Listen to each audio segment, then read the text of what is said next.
Bonjour à toutes et à tous, bienvenue sur ma chaîne. Donc nouvelle vidéo que j'ai intitulée le jeu et le nous à partir du concept que j'ai mis en place, hein, idée découverte et idée plagiée. Donc voilà. Alors pourquoi je vais parler du jeu et du nous? C'est parce que c'est pour faire la distinction en insérant le concept philosophique de Descartes, clair et distinct. Donc il y a quand même une grande différence de degré au niveau de la manière de penser et du mode de structuré du corps de la personne, idée plagiat, idée découverte. Donc voilà. Nous ne sommes pas affectés de la même manière. Donc voilà. Suivant l'éducation que l'on a eue. Donc voilà. Je rentre un peu dans des termes un peu assez techniques, mais bon, euh, toutes les choses que je dis, de toute façon, elles sont pas enchaînées, hein, donc elles sont fluides normalement. Mais il faut du temps pour que ça puisse être compris. Donc voilà. C'est normal, c'est tout à fait normal. Vous n'êtes pas dans ma tête, donc voilà. Alors, ce que je veux dire, c'est que oui, je pense donc je suis, tout le monde connaît ça, c'est la partie cartésienne du socle de l'édifice cartésien, quoi. Son système, il part de là, quoi. Donc alors, j'ai mis penser, c'est une reconnaissance que l'on, on va dire que l'on met en tant que nous raisonnons, hein, mais que nous ne sommes pas toujours raisonnables. Donc, bien que cela nous distingue des animaux, ça c'est sûr. Mais eux n'ont pas de passion, c'est ça que je veux dire. Bien qu'ils sont sensibles, ils ont une certaine sensibilité, mais eux n'ont pas de passion, contrairement à nous. Donc ils ont un avantage sur nous. C'est pour ça qu'ils sont, on va dire, gouvernés par leur instinct animal. Ce qui ne fait pas d'eux aussi des êtres aussi doux, aussi bien sûr, parce que la nature est cruelle à l'état brut aussi. Donc voilà. Mais ce que je veux dire, c'est que les animaux ne sont pas fortuites à se malmener entre eux. Donc voilà, c'est un peu la loi de la jungle, hein, donc voilà, puisque c'est des animaux. Alors je reviens à l'homme, l'espèce animale. Alors là-dessus, Descartes, il montre bien que voilà notre supériorité concernant le je pense donc je suis. Et c'est ce qui nous donne notre capacité, moi j'ai mis, notre capacité de réfléchir et donc d'agir. Donc voilà, ça c'est sûr, sur le monde qui nous entoure. Mais cela ne veut pas dire que nous sommes des êtres raisonnables. Car derrière chaque intention, il y a une influence, donc voilà. Et qui dit influence dit intérêt personnel, donc voilà. C'est pour ça que je dis une distinction entre le jeu et le nous. Le jeu, on va dire, c'est la personne qui est dans le, comment dirais-je, dans l'idée plagiat. Donc voilà, elle est dans l'idée plagiat, fonctionne de manière linéaire, donc restreinte sur son champ neuronal, hélas. Donc voilà. Et l'idée découverte, elle est dans un vivre ensemble, on va dire ça comme ça. Elle met de côté son jeu, elle se sacrifie un peu pour essayer de construire un nous. Ça veut dire un nous ensemble. Donc voilà. Et normalement, la personne qui est en fonctionnement idée découverte, en arborescence, je vais reprendre une citation de Deleuze qui était très intéressante ce qu'il disait. C'était de mémoire, hein. Si je me souviens, il disait que être de gauche, c'est... Bien que je ne fais pas de la politique, mais il disait ça, être de gauche, c'est... Alors pour remplacer le terme être de gauche, parce que je me considère comme dans les artistes autodidactes, je vais remplacer, substituer ce mot-là par empathique. Alors être empathique pour Deleuze, c'est regarder, on va dire, regarder le monde, ça veut dire le monde, donc, et après il faut regarder son pays, le monde, son pays, et après le point géographique où c'est qu'on se situe, sa famille, ses amis et sa famille. Donc voilà, en fait c'est ça. Sinon le reste c'est l'inverse, c'est ça qu'il dit. Donc c'est très complexe ce qu'il dit, parce qu'en fait, c'est un humanisme universel qui prônait, je pense. Mais elle est plus complexe, sa pensée. La maxime est plus complexe, mais je n'ai pas envie de la développer là. C'est pas le sujet du jour. Donc voilà. C'était juste une petite aparté que je voulais faire. Donc voilà. Bien que je ne suis pas spécialiste de ses écrits, parce que ce sont très complexes ces écrits à Deleuze. Donc voilà. Alors la question que je voulais poser, c'est en fait c'est la question de la liberté, mais comme elle est très très très très grande, donc je vais juste aborder quelques petites parcelles. Donc c'est ça qui est embêtant, c'est que nous sommes dirigés par nos passions. Encore je reviens bien sûr à ça. Et on va dire, moi je pense qu'on peut... Jimmy, peut-on agir selon les désirs des gens? Moi je crois que oui, hein, on peut, on peut réorienter les désirs des gens de manière raisonnable en les éduquant, tout simplement. Donc voilà, c'est ça la source, le cœur du problème, c'est ça. Tout vient de l'éducation, je pense aussi. Donc voilà. Et la manière dont les enfants vont évoluer au niveau de la société, surtout maintenant, ils vont être des enfants rois. Donc voilà. Avec toutes les possibilités qu'il y a pour se gadgetifier, je sais pas si ça se dit, mais donc voilà. Alors, je vais donner la définition de la liberté. Il y en a plusieurs, c'est pour ça. Sur le dictionnaire philosophique. En même temps, chacun a la sienne, hein, donc voilà. C'est assez subjectif. On va dire que c'est une perception de notre environnement, la liberté. Moi, je pense que c'est plus ça. En fonction du pays auquel on a inculqué nos valeurs, nos perceptions, notre manière d'exister et d'échanger dans le champ social. Alors je vous donne la définition de la liberté, c'est le dictionnaire philosophique. Alors, il y en a une qui m'intéresse, c'est celle-là.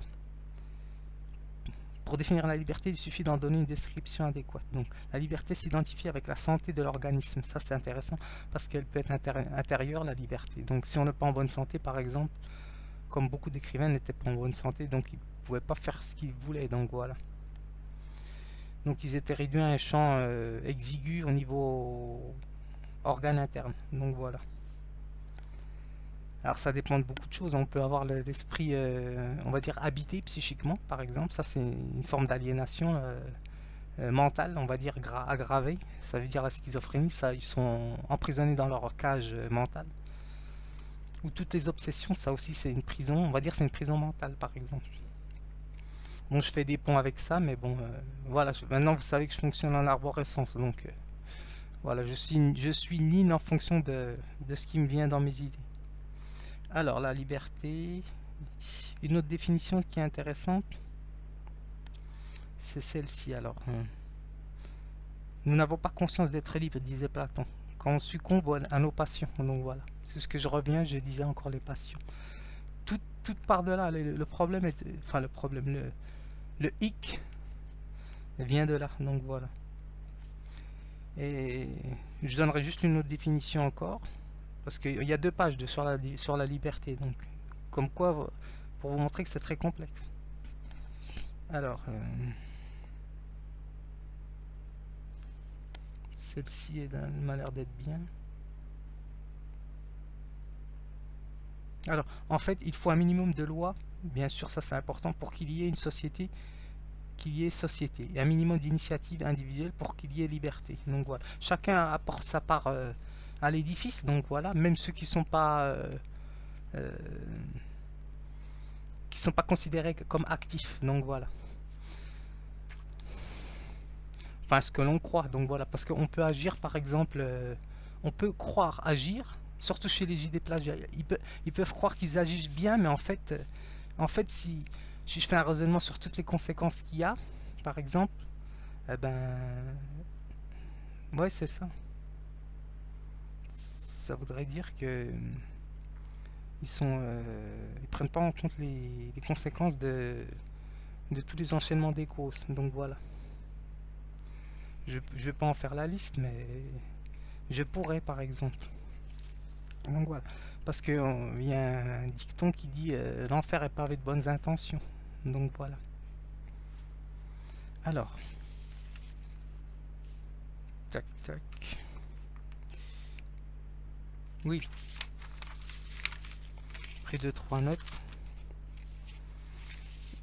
Alors c'est celle-ci qui m'intéresse.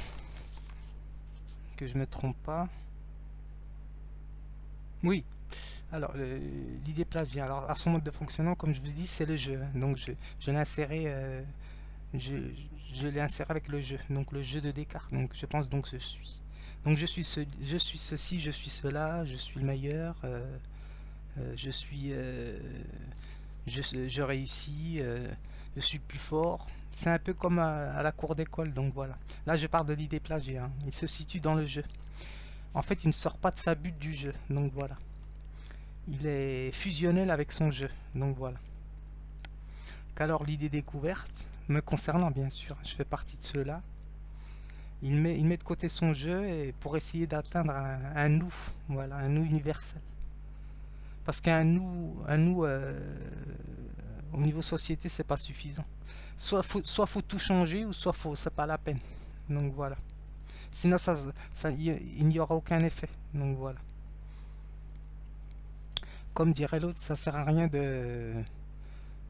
comment, de balayer près de chez soi par exemple et puis de descendre à la cave et puis de trouver tout un débarras dans la cave. Donc voilà, c'est une image hein, que je donne.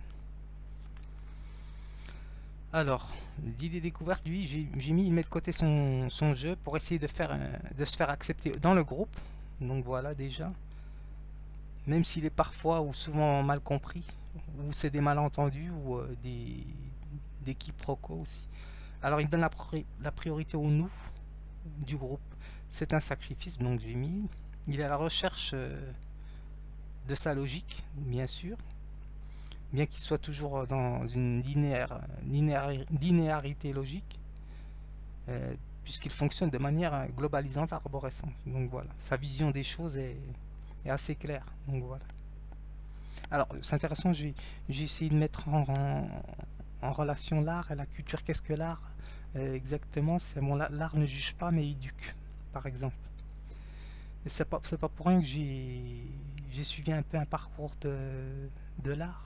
Ça touche beaucoup à la liberté. Donc, je te donne des outils, par exemple, je te donne des outils et c'est à toi de te débrouiller, d'en faire bon escient. Voilà, c'est comme ça que je fonctionne un peu. Alors la culture, ça c'est intéressant, c'est autre chose. Et la culture, c'est éduquer une personne à des principes fondamentaux, hein, bien sûr, correspondant à tel ou tel pays. Bon, les deux sont des richesses de toute manière, mais ils sont bons dans la mesure où l'engagement est des deux côtés, on va dire, est réciproque.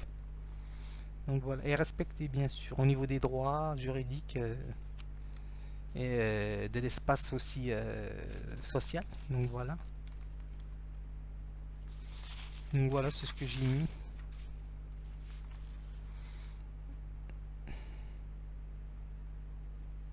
Alors c'est intéressant parce que la liberté c'est très complexe.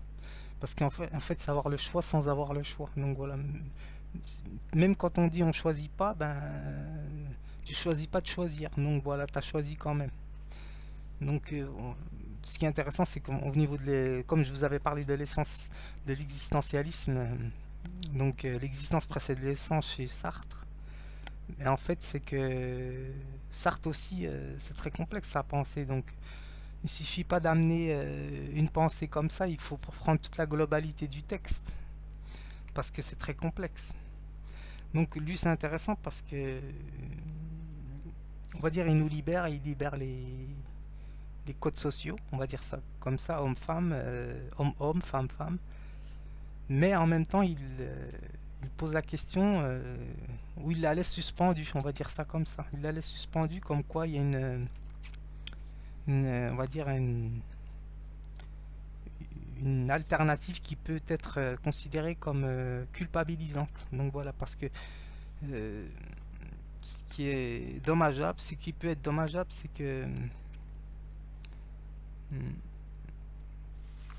qui peut être dommageable, c'est que ça peut toucher, on va dire, à une sorte d'inégalité aussi, parce que même si on doit acquérir notre liberté, par exemple chez Sartre, alors ce que j'ai mis, l'existence précède l'essence, voilà, faut acquérir sa liberté, voilà, la conquérir, bien sûr, ça je suis d'accord, mais, bien qu'il n'y ait pas de fatalité, hein, bien sûr, ça n'existe pas chez lui, bien sûr. En plus, il est athée, donc. Mais ce qui me dérange, c'est que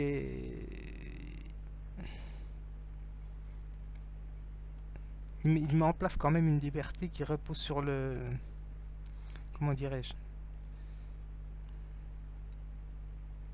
sur une responsabilité qui peut ne pas être ta responsabilité, par exemple, quand tu agis.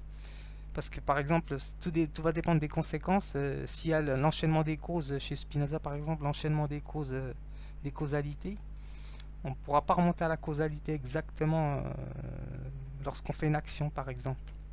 C'est une question de droit, ça aussi, par exemple, après. Voilà, c'est pour ça que c'est exprès que je mets en place, enfin, j'essaie d'éclairer un peu la pensée philosophique, parce que c'est très complexe. Il ne suffit pas de faire un découpage dans un texte pour le citer ou en faire un escient à son bon usage. Donc voilà, c'est ça que je veux faire comprendre. Donc voilà, alors les fondamentaux, c'est intéressant parce que, on va dire, oui, c'est ça. On va dire la liberté repose sur sur le je et le nous. Donc voilà. Donc si, par exemple, si le je, comme l'idée plagiat, ne passe pas au nous, eh bien en fait elle s'emprisonne elle-même et elle veut pas accéder au nous. Ça veut dire elle va accéder au nous, mais à un nous restreint, que son groupe à elle, codifié, qui respecte ses règles. Donc en fait c'est des clans qui font entre eux. Donc voilà, les idées plagiat. Ils ne veulent pas aborder le sujet en profondeur. Donc voilà. Il y a un manque d'empathie. Voilà, c'est ça que je veux dire. Contrairement à l'idée découverte qui est dans la recherche de l'harmonie, donc avec son empathie. Donc voilà. C'est ça que je voulais remettre un peu en ordre parce que j'ai vu des vidéos là qui posent question. Donc voilà. C'est tout.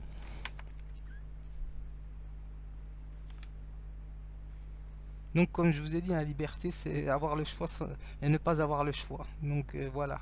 C'est toujours un choix. Donc c'est comme le droit de vote, hein, c'est la même chose. Donc bien sûr que je ne vote pas, ça fait des années et des années comme j'ai dit. Mais on subit quand même si on ne vote pas. Mais c'est peut-être encore pire si on vote. Voilà, on retrouve la question sartrienne. Donc voilà. C'est pour ça que c'est une mise en place quand même de... Ça peut vouloir dire, en vulgarisant l'idée philosophique, ça peut vouloir dire si tu votes c'est bien, si tu votes pas tant pis pour toi. Ça peut vouloir dire ça par exemple. Mais ce qui est bien chez Sartre, c'est qu'il remet en dynamique le questionnement des inégalités hommes-femmes. Donc voilà, c'est ça qui est bien. Donc voilà, il remet à plat ça, quoi. Au niveau du questionnement. Et c'est intéressant parce que on peut vouloir dire que, par exemple, acheter un paquet de lessive comparé à une autre, donc par exemple, ben, il n'y a pas vraiment de différence, hein, c'est juste la marque. Donc voilà, c'est là qu'on voit le choix. Le choix n'est pas vraiment un choix, c'est une question de marketing, de visibilité. Donc voilà. C'est pour ça que c'est la liberté, on va dire, c'est un sujet très intéressant, mais pour l'aborder, il faudrait plus de temps. J'y ai pas réfléchi du tout. Je me suis lancé juste comme ça. Donc voilà. Donc voilà. J'espère que ça vous aura plu pour cette petite vidéo un peu courte, mais bon. Il n'y a pas besoin de blablater pendant des heures, hein. Il suffit juste de remettre en question certaines choses. Donc voilà. Je vais vous faire tourner la toupie, si elle fonctionne encore. Le monde tournera et tournera, même quand on ne sera plus là, donc voilà.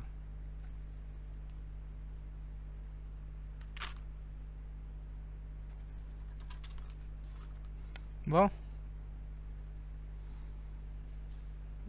à la prochaine.